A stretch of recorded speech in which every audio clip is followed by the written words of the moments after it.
Sick. Wonderful. Hey folks, Paul and Chris back with episode 14. I think as we said on the last episode, had a bit of a hiatus as we've been busy and stuff, but we're back and we're on the roll, two in a row, smashing these out. So what are we talking about today, Mr. Paul? So super this fun. was your idea. So just rolling back a second. You want to talk about the different stages of buyer intent, basically. Buyer intent, yes. Buyer intent. Buying stages. Buying stages. Yeah, buying intent. So we'll call it a buyer intention hierarchy. So this is something that when we're talking to clients and we're basically setting a strategic agenda for an account, and we're trying to understand how the customers of this business has, how they buy and what sort of stage in the buying process that they're in. This is like a nice little hierarchy that all businesses can use. It's a really nice way to kind of classify and distinguish between kind of the psychology, the thinking, the kind of behaviors somebody might have at different stages of buying. And then this boils all the way down to, what platforms are going to work best at each stage, what keywords, what search terms, how are they acting and searching and doing things differently at each of these different stages. So what the hell's a buyer intention hierarchy or a buying stage hierarchy? So essentially, when we go to buy stuff, we kind of move through a hierarchy, kind of think of like a funnel, right? A classic sort of a funnel shape, right? So you sort of start at a certain level and you sort of move as you become more informed, you sort of move down this funnel. So really think about somebody at the top of the funnel, it's someone who's maybe not so educated or not so informed. And by the bottom of the funnel, they're very, very intent. I guess they're talking about intention. We're more likely to buy the further we get down the funnel, if that makes sense. So I'll take you through the stages. So this is like essentially a 5-stage funnel, and we can sort of talk through some examples of what's happening at each of these different stages. So very quickly, first stage is somebody that is unaware. So this person that's unaware of you, they're even unaware of what they really need. Second stage, they move into what we call problem aware. Then we get to solution aware, brand aware, and product aware. So that's the hierarchy. So now let's just understand what each of those things actually mean. So we said right up the top, somebody who's in a sort of an unaware buying stage is maybe someone that has like a really low, they don't really need anything. They don't really have an intention to go and buy something. So they're quite far away from making a purchase decision. A platform that works really well at this kind of stage is your Facebook ads, right? So Facebook, the intention in Facebook is very different from sort of intention we would have it like a Google search sort of layer. Facebook is I'm scrolling through my feed and something comes up that's related to stuff that I like in the background, but I'm not particularly looking for it at that point of time. So at that unaware stage, the difference in what that campaign might look like from a marketing perspective, that's going to be it's very more generic. It's educational. It's like, hey, here's a thing that's out in the world that's related to something that you like, that you might like. Paul likes motorcycles, so he's got an interest in motorcycles. So a new type of Triumph might pop up on his feed, or a deal for a new motorbike or a new motorcycle helmet. He goes, actually, I do need a motorcycle. I do. Now that I've seen this, now I'm aware that there's a thing that I need. But he's not coming from a perspective of, I need a motorcycle helmet. I'm going to go and find that thing. So you can think of unaware as kind of it's a very Facebooky kind of place in terms of a platform where you're not particularly looking for something. You're not even really window shopping. You're just kind of going about your life. You may or may not buy something. It can also be like a Google display ad. So for example, like a Google display ad or is, you go to news.com.au and you'll see an ad. Oh, realestate.com.au, right? And on realestate.com.au on the right hand side, there'll be this ad's from Google. And it's like, do you want to buy a letterbox? Like, I didn't know, I didn't think that I was thinking about buying a letterbox because I'm on that site. They're assuming that I might be interested. in a new letterbox, and it's the same like Pinterest, sitting on Pinterest and you're looking at stuff, you're looking at, the next dog box you want to buy for your dog. And then it's like, I'm completely unaware that I need to go and buy a new, whatever, a dog bed from my dog box. There's 2 episodes we talk about dog beds now, but you're looking at dog stuff and it comes up with an ad going, hey, here's a dog bed from this customer. It's like, oh, I was unaware about that. Actually, it wasn't actually a problem for me, but same way I was scrolling on Facebook. Wasn't aware that I wanted to buy this thing, but here we are. But now that I've seen it, yeah. So in terms of a conversion perspective, because I'm not really searching for it, because I have less intent, there's probably less chance that you're going to convert less of those people. So at this sort of level, you're probably it's much more of a volume play, right? You kind of got to get in front of a whole lot of people to get a few of them to go, actually, now that I've seen it, I'll buy it. So it's really more of a volume game also, kind of at that unaware level. And moving down to the next level down, we get into someone that's problem aware. So what that means is now I know that I have a problem. So again, I may not be searching for something, but I know that I've got arthritis, or I know that I've got a backache, or I know that I don't have a motorcycle helmet. I've just bought a motorcycle, but I don't have a helmet yet. I don't have protective gear. I'm aware that there's a problem that I'm facing, but I'm not. So the distinction here, so this is problem aware, and the next level solution aware. So it's an important distinction because I'm aware that I have a problem. Backache's a good one. Like, I have back pain, but I don't know how to solve that problem yet.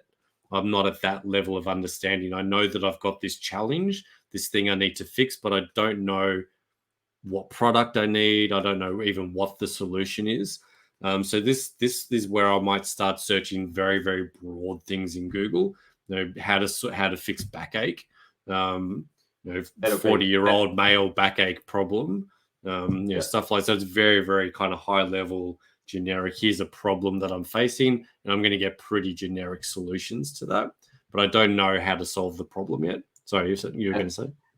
Yeah. And like Chris said, in terms of where you would find the answer to your problem aware thing is like a blog, right? So you're like, how to fix back pain. So like I've got a problem, and I've go to Google and I'm like, chuck it in, like I've got a sore back during my pregnancy. Like, my dog has destroyed its bed. I keep going, my motorbike won't start. Okay, cool. My motorbike won't start. Problem aware, and how to stop my dog chewing the furniture. Yeah. So it's like so problem aware can be go to like an article, like we do heaps of articles for our clients every month. We encourage every client to write like 4 to 10 more blogs a month for the problem aware people, right? So that people are finding, they go, oh, cool, you read an article about this, and now I think you're the expert. Then they move into effectively the next stage that Chris is going to talk about almost. Yeah, so it's still quite an educational stage in the buying cycle because I don't have all the information yet. Suddenly I know there's a thing that I need to fix, but I don't have enough information to make a decision about what to do about it. So there's Paul's like content, blogs, social media content, your social feeds. This is where that works really well at this stage of, hey, we're going to target everyone that has sciatica because we're a physio that fixes sciatica. So we're going to do content about sciatica. We're going to do YouTube videos. We're going to have a podcast about how to fix sciatica. We're going to do blog posts. So all of that kind of top of funnel content is really, really good in this sort of problem aware phase because you're helping someone that's identifying and searching for a problem to now go, okay, well, that's the solution. I had sciatica. Now I know that I need to buy that yoga, right? Yoga is going to fix my sciatica. So let's take that as an example and work that through. So I've got sciatica. That's my problem. Now I've read some articles. I've seen some YouTube videos. Now I know that one of the ways to fix that is yoga.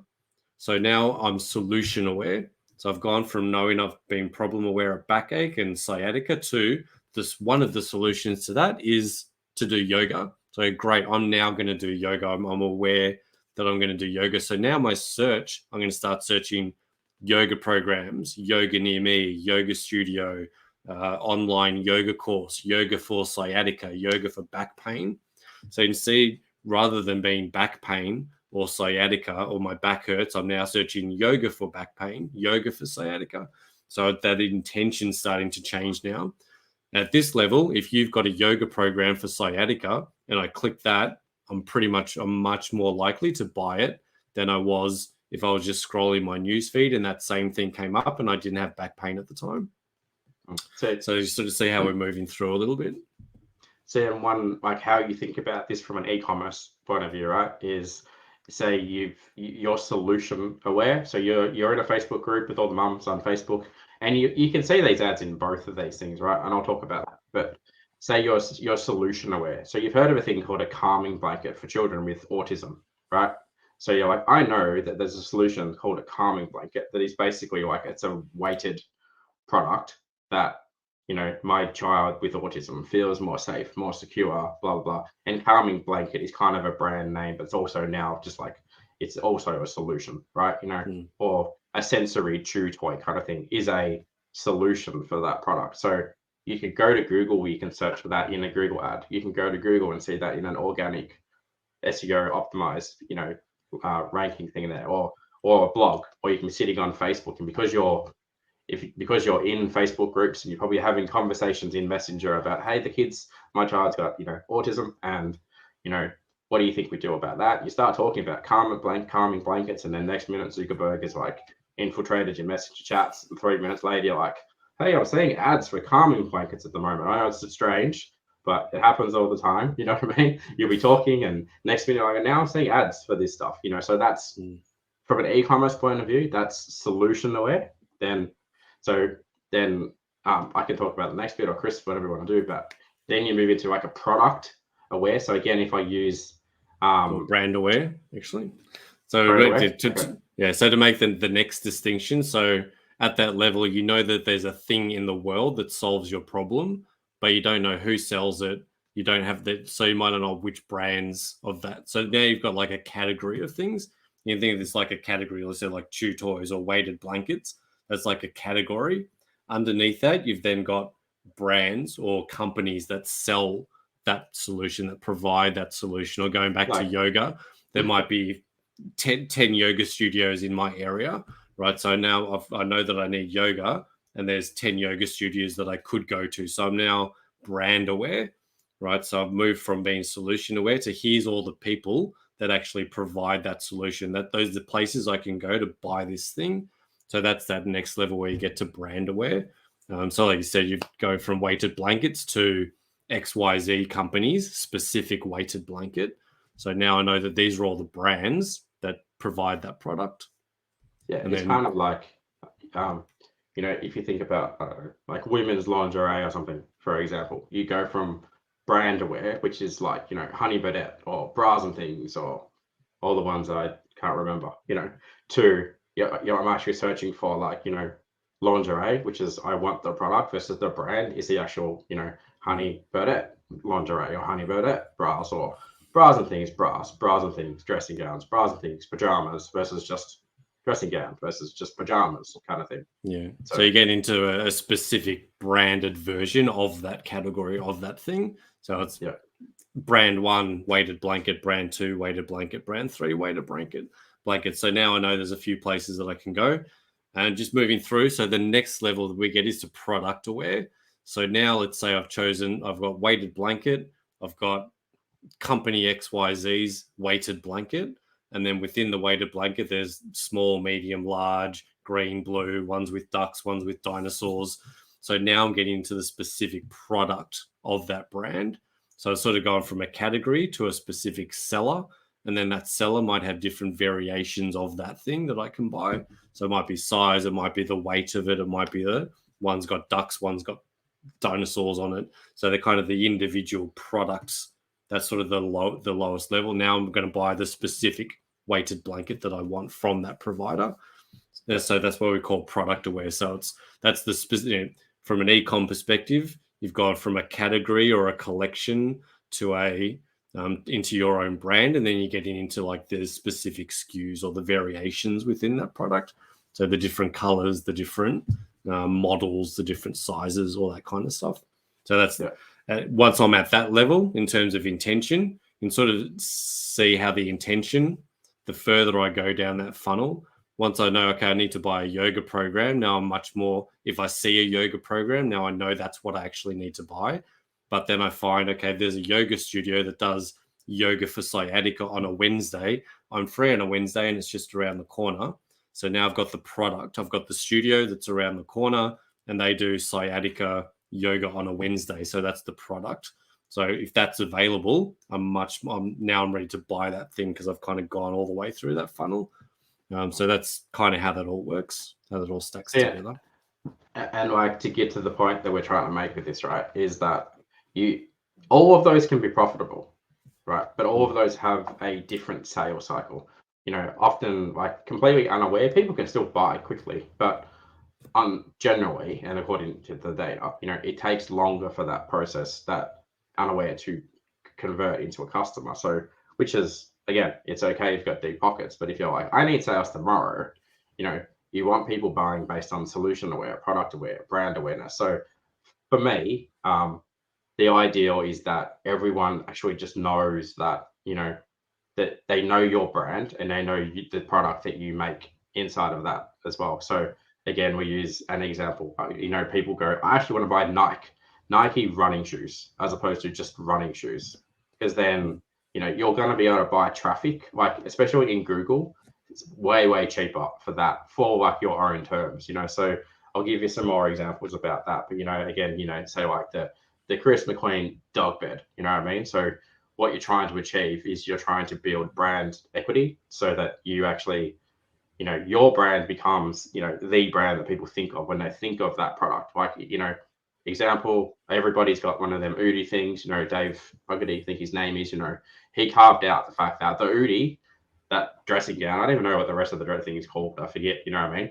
But everybody goes, the Udi, it's that dressing gown, and the dude sells like $200 million a year of them. So he's got, people they know the name so much, it's kind of like, Gymshark is another one like that, where they just go, they associate Gymshark with like all the active wear and stuff, so they still know that there's Gymshark, compression pants, and then there's compression pants, but then, like you basically, what happens, you end up what we call like a bit of a blue ocean instead of a red ocean. I mean, this is a topic for another chat potentially, but a red ocean, basically, like you're competing with all the sharks, right, in this big pool, whereas a blue ocean, it's just you're doing your own thing. You've got the Chris McQueen buddy, gold plated dog bed, and everyone's like, that's what I want to buy, and Chris can make thousands and thousands of sales a month for that for like $1, versus trying to spend $100 to show the unaware people heaps and heaps of ads on all the platforms and hope that they buy in 7 days time, and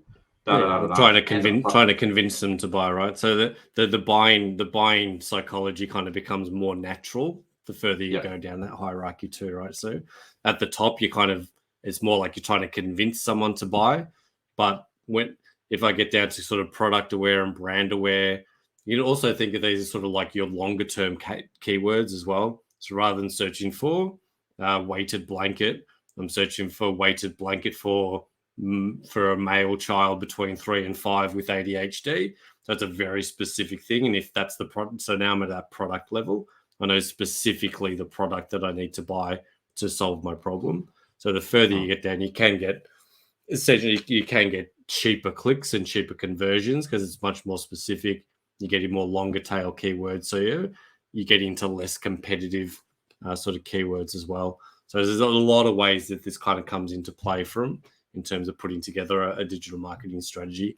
And as we've hopefully also sort of seen, there's which platforms am I going to use? A brand aware, product aware.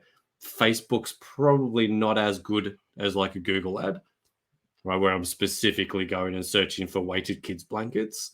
That's a specific thing. It's going to be harder, will cost you more money to serve that kind of ad with that targeting through Facebook potentially. Yeah. So it comes into play with. We can talk about like getting more granular in each of these kind of stages, because like Chris alluded to a bit, there is like, a phrase match and a broad match and an exact match and so forth. That's in the Google side of things. Facebook is obviously very different. So all the other, display kind of ad networks as well. But, I think we might almost need like another episode to kind of talk about how that will work from an e-commerce point of view. Yeah, a bit more tactically. In terms of like adding things at the end of it. Like, so, we'll go into it quickly. I mean, I like to wrap these episodes up 15 minutes, but hey, this is where we're already playing past that, so carry on. So you're in the solution aware, like if you're in the solution aware phase, you might use things like, you might search for a term and you'll append review at the end of it, so you're looking for calming blankets for children, best product review, for example. So, versus product aware would be the specific name of the product. And again, that will be like, aware, review, or you might use the term like buy or shop or delivery or price or blah, blah, blah. So you can see as we get, I know we see it's a bit of a pyramid, it's a bit of a funnel, but it's not entirely a funnel. It's like, you can move this around is what I'm trying to get to. But as you go through those different stages, the way that you can target and the way that you speak to people is very, very different. So I don't know whether I've kind of explained it properly. So it's very much about understanding where your best customers are within that hierarchy. So your best customers might be unaware and problem aware, just because your product is something that's kind of generic enough that people don't really need to know about it. And it's more of a, that's fun, I'll buy. Like an Udi, right? An Udi, like there's probably not many people out there with a problem that an Udi solves, right? Like, I'm so cold, I need a giant, blanket, shawl or whatever it is. So it's like you're in summer, we're hitting summer, people are sitting on Facebook going, I need a Udi right now because it's going to be cold in like Melbourne. Like hopefully it's not cold. You know what I mean? But if it pops up on Facebook, I might buy one for my girlfriend because in the winter she might be cold and it's kind of fun and it's got ducks on it and she loves ducks. So that might be your audience. So it might be best for you to spend all your money educating people at that top level. You might also have products that need a lot of it. Maybe you're launching sort of a product, right? So we do have some clients where they're new in a market that's also new, so people aren't searching for their stuff because they don't know it exists yet. So if you're a startup or you're in a sort of in a, Paul mentioned the idea of blue ocean. If people don't know about your solution yet, they can't search for it. So you kind of have to be in that educational sort of inspirational sort of area. So you need to do a lot of content. You need to educate people that this is a thing that actually exists. For a period of time. So again, there's so many variables, but none of it. We're not say like product aware is good and product and unaware is bad. It's more just understanding where what parts of that hierarchy are going to get the best bang for buck for you, for the product that you've got, for the audience that you're trying to target, for the money that you've got to spend, all that kind of stuff. Yeah, and I'll say one more thing and then we'll wrap that. But like, what I encourage people to do is you think about your business like this. So people come to us and they're like, Paul, I've got 5K a month to spend. I've got 10K a month to spend. I've got 20K a month to spend. Where do I spend my money? I'm like, when do you need sales? And they're like, today. And I'm like, and what's the kind of value of the product that you want to sell? And they're like, it's $1,000 guitar or something like this. And I'm like, okay, cool. It's not like a $30 fidget spinner that you can run in an unaware Facebook ad and people go, I'll just buy it because I've seen it, So you need to think about how you allocate your marketing budgets to those different aware categories, right? So it happens all the time that in a month, those aware categories, like we've said, obviously, some of them convert a lot better than others. So when you start doing this, you might go, $1,000 goes to the brand aware, and brand aware is literally I'm targeting people on AdWords. Product aware, same. $1,000 that goes to producing content and AdWords, and whatever. Solution aware, okay, cool. That's going to be for some SEO because I want these pages to rank. Problem aware, the same thing. Unaware, okay, we're going to chuck that in Facebook ads, or we're going to put that on Pinterest, or we're going to put that on Google Display Ad, or whatever, right? So it can get tricky at that point. So like I said, I'll wrap the episode there. If you have any questions about what we should do in your business, please feel free to comment on the post and go, message me privately or whatever you want to do. Send us an email. Go, this is our business. How do you think we should structure our aware spend, for lack of a better term? And then more than happy to kind of walk you through it. So, you know, like at the end of the day, it's so easy to go burn lots and lots of money throwing people at different stages of the aware by hierarchy cycle thing that Chris talks about. So, you know, hit us up. Let's have a chat, and we'll give you some good direction. So, hope you know the episode went for a while. I hope you got a bit of value out of it. But you know, like I said, any questions, just you know where we are. Yeah. So again, I hope that made sense. I hope it wasn't kind of too confusing. You know, it makes sense to us, so hopefully we communicated it in a way where it makes sense to you as well. But yeah, if you have questions, if you want to find more about it, feel free to comment. We'll get in touch and we can kind of help you. It's a very, very important thing to understand is how ready are your people to buy? Well, the more ready they are and the more you can message them the right way and say the right things in your ads at the right time. That's the essence of marketing. So it's a really important thing to understand. And as Paul said, we're more than happy to have a chat and give you some direction. So with that said, we'll wrap our 15-minute, 25-minute episode and we'll catch you guys on the next one. We'll try and keep it shorter. Thanks, guys. Catch you next time.